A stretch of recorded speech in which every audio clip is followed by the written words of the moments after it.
அஸ்ஸலாமு அலைக்கும் வரஹ்மத்துல்லாஹி பரகாத்துஹு. கண்ணியமிக்க பெரியோர்களே, தாய்மார்களே, சகோதர சகோதரிகளே, நண்பர்களே, அன்பர்களே, மாணவ செல்வங்களே, உங்கள் அனைவர் மீதும் ஏக இறைவனின் சாந்தியும் சமாதானம் உண்டாகட்டுமாக என்று பிரார்த்தனை செய்தனமாக இன்று எனது உரையை ஆரம்பம் செய்கின்றேன். கலிபா உமர் ரலியல்லாஹு அன்ஹு அவர்களின் வாழ்க்கையில் நடந்த நிகழ்ச்சியான சம்பவங்களை நாம் தொடர்ச்சியாக பார்த்து வருகின்றோம். இன்று அவருடைய வாழ்வில் நடந்த ஒரு நிகழ்ச்சியான சம்பவத்தை நாம் பார்ப்போம். கலிபா உமர் ரலியல்லாஹு அன்ஹு அவருடைய ஆட்சி காலத்தில் அவர் எப்பொழுதுமே இரவு நேரத்தில் நகர்வலம் வருவார்கள். மாறு வேடத்தில் அந்த ஊருக்குள்ளே நகர்வலம் வந்து மக்களோட மக்களாக அமர்ந்து மக்கள் நம்முடைய ஆட்சியை பற்றி என்ன பேசிக்கொள்கிறார்கள் என்று அறிந்து அந்த விஷயங்களை, அதாவது ஏதாவது தவறு இருந்தால் சரி செய்வதற்காக வேண்டி அந்த இரவு நேரத்தில் நகர்வலம் வருவது கலிபா உமர் ரலியல்லாஹு அன்ஹுவுடைய ஒரு பழக்கமாக இருந்தது. அந்த மாதிரி ஒரு நாள் இரவு நேரத்தில் அவர்கள் மதினாவுடைய தெருக்களில் நகர்வலமாக வருகிறார்கள். அப்படி மதினாவுடைய அந்த தெருக்களில் வந்து மதினாவுடைய புறநகர் பகுதியில் அவர்கள் நகர்வலம் வரும்போது மதினாவுடைய எல்லையில் ஒரு குடிசை, அந்த கம்பளியாலான ஒரு குடிசை ஒன்றை பார்க்கிறார்கள். அந்த குடிசைக்கு முன்பாக ஒருவர் அடுப்பெரித்து கொண்டிருக்கக்கூடிய காட்சியை பார்த்து யாரோ வெளியூர்காரர் என்று சொல்லி கலிபா உமர் ரலியல்லாஹு அன்ஹு வேகமாக சென்று அங்கே போகிறார்கள். அங்கே ஒரு மனிதர் ஒருத்தர் அடுப்பில் சட்டியை வச்சு அதில் தண்ணியை ஊற்றி அடுப்பு எரிச்சிக்கிட்டு இருக்காரு. அப்போ போய் கேட்குறாங்க, நீங்கள் யார், எங்கேருந்து வந்திருக்கீங்கன்னு சொல்லி கேட்ட மாத்திரத்தில் நான் வந்து ஒரு காட்டில் வாழக்கூடிய நான் ஒரு காட்டுவாசி, அதாவது நான் வந்து ஒரு நாடோடி. நான் வந்து என்ன செய்யணும்னா என்னுடைய வறுமை, பயங்கரமான வறுமையில் இருக்கிறேன். கலிபா உமர் ரலியல்லாஹு அன்ஹு அவர்களை சந்தித்து என் வறுமையை சொல்லி கொஞ்சம் பொருள் பெற்றுக்கொள்வதற்காண்டி வந்திருக்கிறேன் அப்படின்னு சொல்லிட்டு அவர் சொல்கிறாரு.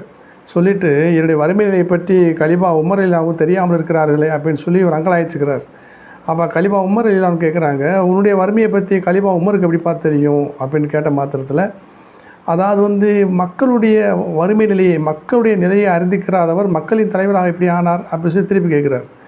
சரி சொல்லி கொஞ்ச நேரத்தில் அந்த குடிசைக்குள்ளேருந்து ஒரு பெண்ணு முனகிற சத்தம் வருது, ஒரு பெண் வந்து அனத்துற சத்தம் வருது. அப்போ அந்த கலிபா உமர் ரலியல்லாஹு அன்ஹு கேட்குறாங்க, இந்த குடிசைக்குள்ளேருந்து இது மாதிரி ஒரு பெண்ணு ஒரு அனத்துற சத்தம் வருது என்னன்னு கேட்ட மாத்திரத்தில், என்னுடைய மனைவி வந்து பிரசவ வேதனை இருக்கிறா, அவள் பிரசவிக்கக்கூடிய நேரமாக இருக்குது, அதனால் அந்த சத்தம் தான் சொன்ன மாத்திரத்தில், அப்போ உமர் ரலியல்லாஹு அன்ஹு கேட்குறாங்க, அப்போ அந்த பெண்ணோட துணைக்கு யார் இருக்காங்களான்னு கேட்ட மாத்திரத்தில், துணைக்கெல்லாம் யாரும் இல்லை, மனைவி மட்டும்தான் இருக்காங்க, நான் இருக்கிறேன்னு சொன்ன மாத்திரத்தில் கலிபா உமர் ரலியல்லாஹு அன்ஹு வேகமாக என்ன செய்கிறாங்கன்னா தன் வீட்டுக்கு வந்துடுறாங்க.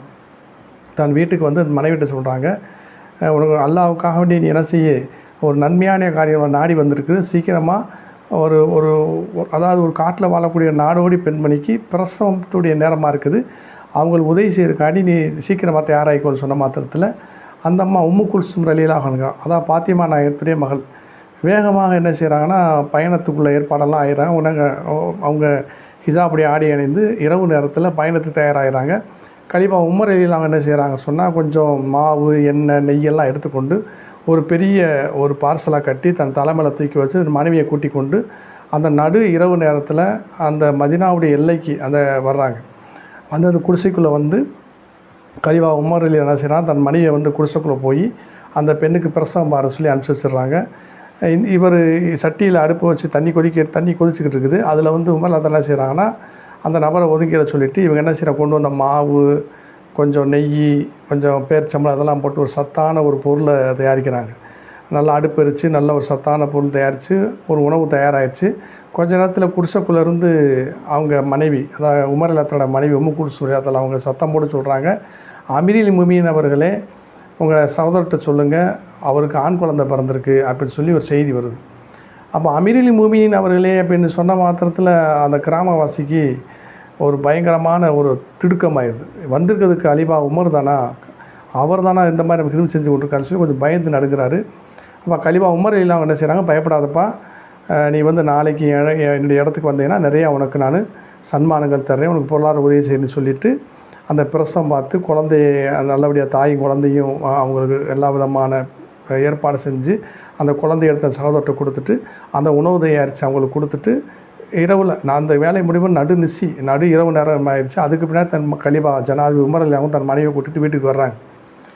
கண்ணியமிக்க அல்லாஹ்வின் நடிகார்கள், யோசிச்சு பாருங்கள், ஒரு பெரிய ஒரு இஸ்லாமிய சாம்ராஜ்யத்திலேயே ஒரு ஜனாதிபதி ஒரு நாட்டில் வாழக்கூடிய ஒரு சாதாரண ஒரு காட்டில் வாழக்கூடிய அந்த நாடோடிக்கு, அந்த கிராமவாசிக்கு தன்னுடைய அரசராக இருந்தாலும் தன்னுடைய நாட்டு மக்களுக்கு ஒரு சின்ன பிரச்சனைனா ஓடோடி தன் குடும்பத்தோடு வந்து இந்தளவுக்கு ஒரு பணிவிடை செய்து அவங்களுக்கு எல்லா ஹிதமும் செஞ்சாங்கன்னு சொன்னால் எந்த அளவுக்கு தன்னுடைய குடிமக்கள் மேலே நாட்டு மக்கள் மேலே ஒரு பற்றுள்ளவங்களாகவும் இது என்னுடைய கடமை, நாளைக்கு இதை பற்றி மறுமையில் நான் விசாரிக்கப்படுவேன் அப்படின்னு சொல்லி மறுமையை பயந்து அல்லாவை பயந்து இறையச்சத்தோடு நீதி நேர்மையாக இப்படிப்பட்ட ஒரு அரசர்கள் இந்த உலகத்தில் வாழ்ந்து காட்டியிருக்கான்னு சொன்னால் எப்படிப்பட்ட ஒரு உன்னதமான ஆட்சியாளர்களை இஸ்லாம் இந்த உலகத்துக்கு கொடுத்துருக்குங்கிற விளங்கி இப்படிப்பட்ட அந்த நீதி நேர்மையாக வாழ்ந்த அந்த நபித்தோளுடைய வரலாற்றை படித்து நம்ம வாழ்க்கையில் பின்பற்றக்கூடிய மக்களாகி அனைத்து மக்களும் எத்தி வைக்கக்கூடிய ஒரு நல்ல ஒரு மக்களாக ஆகிவிட வேண்டும் என்று கூறிய உரையை நிறைவு செய்கிறேன்.